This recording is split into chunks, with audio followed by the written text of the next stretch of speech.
students, I am Dr. Anita Singh.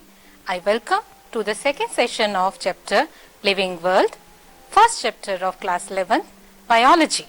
Before moving forward, let us recall what we learned in the previous session. We learned the meaning of the word biology, that is, biology is the branch of science that deals with the study of life forms.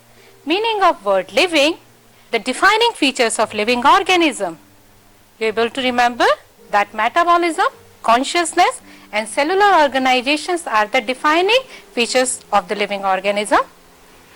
The importance of biodiversity, and it is our duty as a citizen of our nation to conserve, restore and promote the sustainable use of biodiversity. We also saw how biological classification is done. What are the system of biological classification? We learnt about binomial nomenclature, trinomial nomenclature, and we also learned the various rules, the universal rules of biological nomenclature. Let us begin with today's topic. Today's learning objectives are that you will think critically and understand the need and importance of biological classification. You will critically assess the concept of species and develop understanding towards various exceptions. You will identify various taxonomic categories and relate them with examples. You will also be able to relate your subject with your daily life. Let's begin with the topic. Biological classification. Classification or categorization is a phenomena that you must have observed in your daily life also. Try to recall the arrangement done by your mother in the kitchen. She has meticulously arranged various items in various categories as per her need. Utensils are kept in a different place. Eatables are at different place. You may see various cupboards filled with dals, biscuits, etc. She keeps at some other place. Okay, so categorization you must have also observed in your library, school library. Books are properly arranged. Let me explain this classification concept with an example.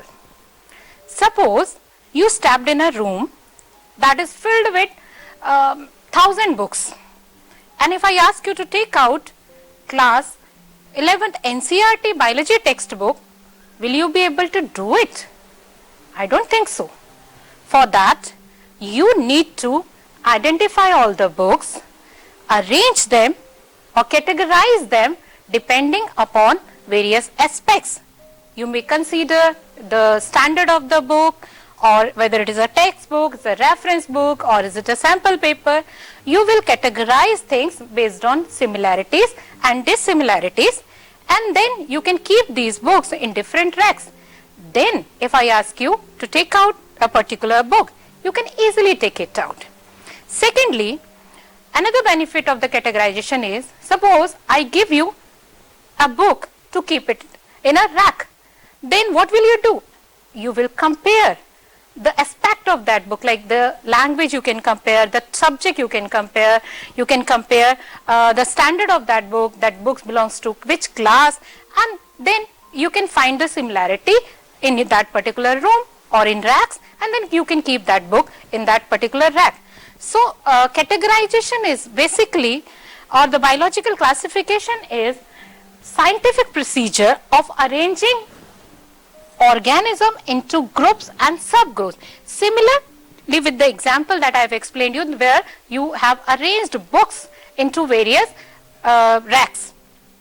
So biological classification, organisms are arranged on the basis of their similarities and dissimilarities.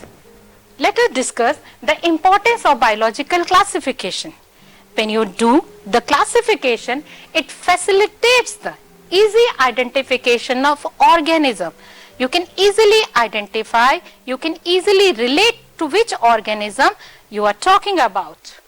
Classification also helps to establish the relationship amongst various groups of organisms. Classification also helps in understanding the phylogenetic relationship. Yeah, it means the evolutionary relationship between various organisms. Let's discuss a question. Why our biological classification system keeps changing every now and then? If you look at the history of biological classification, it goes back to the Aristotle. Aristotle is also known as the father of biological classification. He was the first person on the earth who felt the need of such classification while studying animal kingdom. He classified various animals on the basis of their habitat, whether they lived on land, water, or in air. After Aristotle, many more scientists have worked on the classification system, and as the time has passed, many type of biological classification system has come to existence.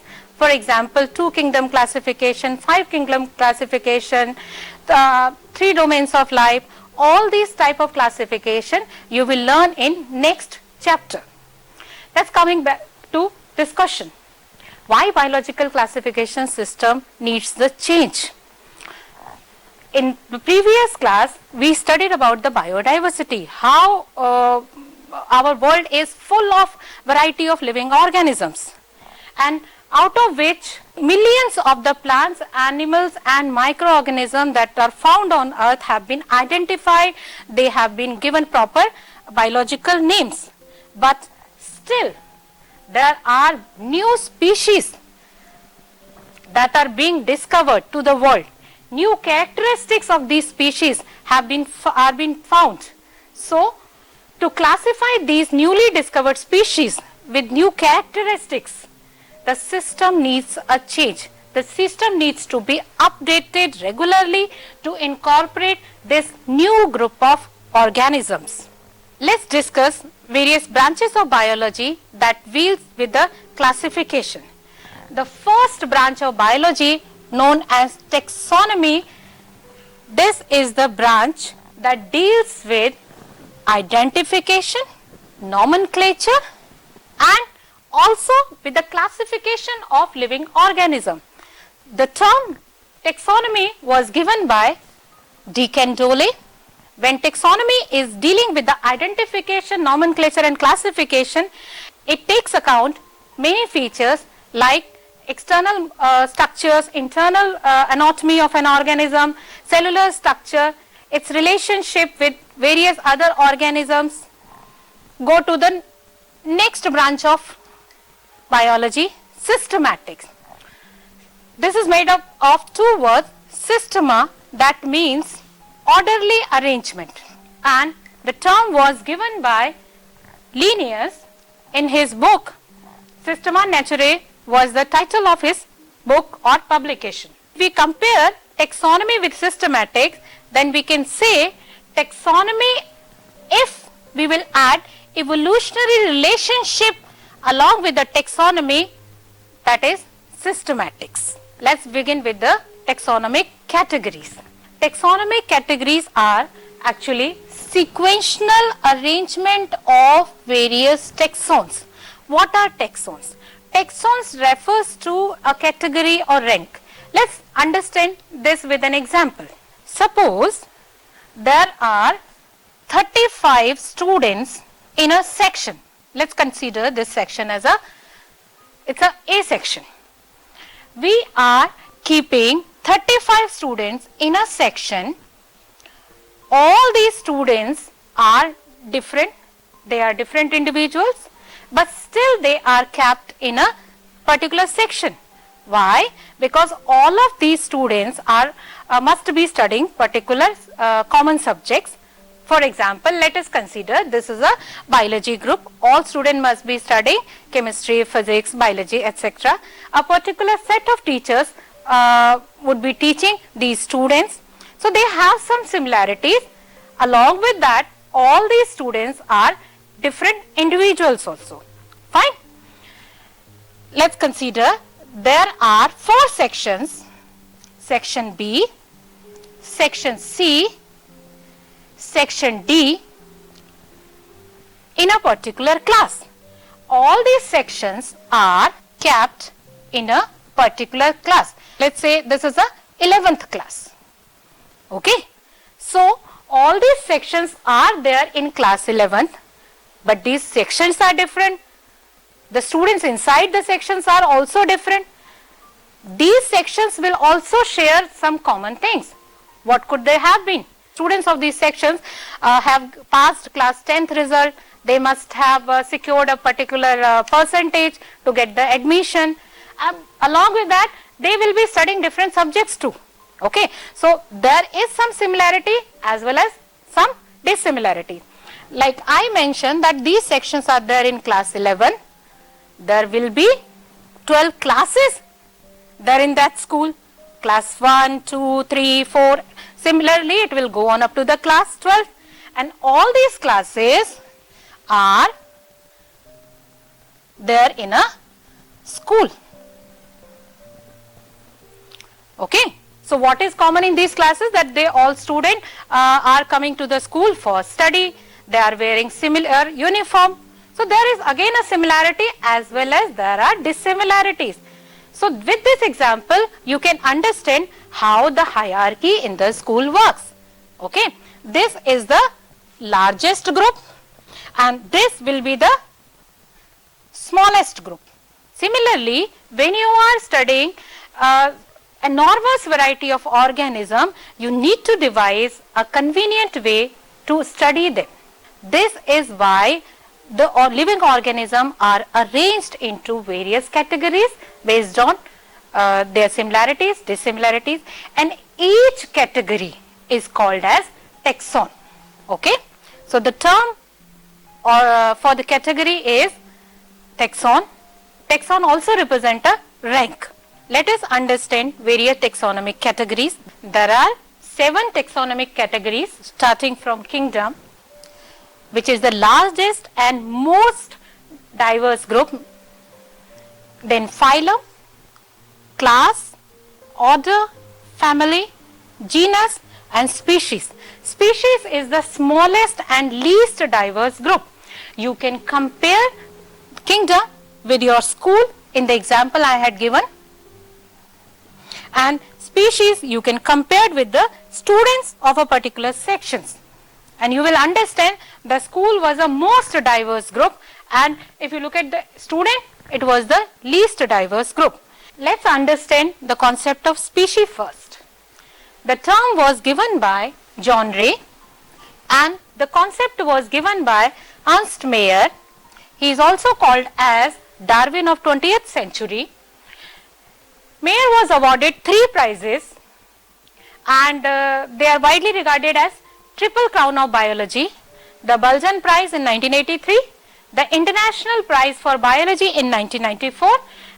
Biological concept given by Ernst Mayr says that species is a group of organisms that are closely related. They can interbreed among themselves and they produce fertile offsprings. There are enormous number of species, enormous types of species. Let's take few examples: Panthera tigris, Mangifera indica, Musca domestica. Let us explore what he was trying to say in his concept. He talked about that species is a group of closely related individuals. What is the meaning of closely related? That they all have common ancestor. They were sharing the same or similar gene pool. And these organisms were able to interbreed among themselves, and the offsprings they were producing must be fertile. But here are few exceptions too. You might have heard the name of tigon, liger. Usually tiger is a different species, lion is a different one. Ideally they should not reproduce with each other. They are different species according to the concept given by Ernst Mayr. They are not very closely related. Okay, they are separate species. But if you keep these animals in captivity, they are able to interbreed with each other. Tigon is a hybrid that is produced when tiger is crossed with lioness, and liger is produced when lion is crossed with tigress. An important thing is to note that they are different animals. They are interbreeding among themselves. They are producing progeny that has capability of self-breeding. These trigon or ligada females are able to reproduce. So these are exception to the concept given by Ernest Mayr. Another example of the exception is mule. You all are familiar with the mule? How is mule is produced? Male donkey crosses with female horse. Mule is produced. Hinny is produced when male horse crosses with female donkey. They are also hybrid, but they are non-fertile. They cannot reproduce. Fine. So it happens in nature that few organisms which are not related to the same species, they are able to reproduce, and when they produce progeny, at times it is fertile. In maximum number of cases, the progeny produces not fertile. Let us explore various other taxonomic categories. One of the taxonomic category is genus. Genus is a category that contains similar species. For example, Panthera is a genus that contains species which includes lion, leopard, jaguar, snow leopard and tiger. The scientific name of lion is Panthera leo. Panthera pardus is the scientific name of leopard. Panthera onca for jaguar. Panthera unicia for snow leopard, and Panthera tigris is the scientific name of tiger. All are different species and they are similar. They are wildcat, so they are placed in a genus named as Panthera, right? Let's take an example from the plants. Genus Solanum contains tomatoes, potatoes and eggplants. All are different species, have common characters, so they are placed in a genus known as Solanum. Go to the next category, taxonomic category, that's family. Family is the category that contains various genus. For example, family Felidae contains Felis and Panthera. Panthera are wild cats and Felis is the family that contains small cats. Solanaceae is the plant family that contains genus Solanum, Petunia and Datura. Next taxonomic category, order. Order contains families that share some common morphological characters. For example, order Carnivora contains two families, Canidae, which is known as dog family, and Felidae, which is known as cat family. Moving towards the next taxonomic category, class. Class is a category, you will say rank, you can say taxon. It contains similar orders. For example, class Mammalia contains order Carnivora and Primata. There are more orders also included in this Mammalia. Let's move to the next category, that is phylum. Phylum is a category that contains similar classes. In case of plants, we use the term division instead of phylum. An example of the phylum, we can take Chordata. Chordata is a phylum that contains various classes which includes Mammalia, reptiles, amphibia, apes and Pisces. You must be familiar with these all classes. You must have studied them in your lower classes. Let's now discuss the most diverse group, kingdom. It is the category that contains all phylums.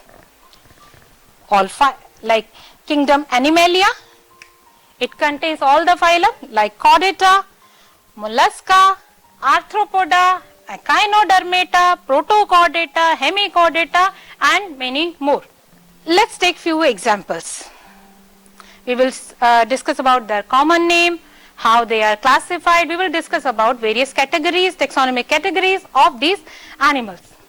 Let's take few examples and understand different taxonomic categories to which they belong. First example we will take is of men. The biological name of the men is Homo sapien. He belongs to the genus Homo, family Hominidae, order Primata, class Mammalia, phylum Chordata. Moving to the next example, housefly. The biological name of the housefly is Musca domestica, genus Musca, family is Muscidae, order Diptera, class Insecta, phylum Arthropoda. Moving to the next example taken from the plants. Mango is the common name. Biological name of the mango is Mangifera indica. It belongs to the genus Mangifera, family Encardiaceae, order is Sapindales. It belongs to the class Dicotyledonnae, phylum Angiospermae. Another example from the plant we have taken today is of wheat. The biological name of wheat is Triticum aestivum. Genus is Triticum. It belongs to the family Poaceae. Order is Poales. Class is Monocotyledonnae, and it belongs to the division Angiospermae. Let's have a quick recap of the session. Today we discussed and understood the need and importance of biological classification. We also explained the taxonomy and systematics, two branches of biology. We also tried to understand the species concept and develop understanding for the exceptions. We also learnt various taxonomic categories. We also understood these taxonomic categories with the help of various examples. That was all for today's session. In the next session, you will learn about various taxonomical aids, how they are used in identification of various plants and animals. Thank you.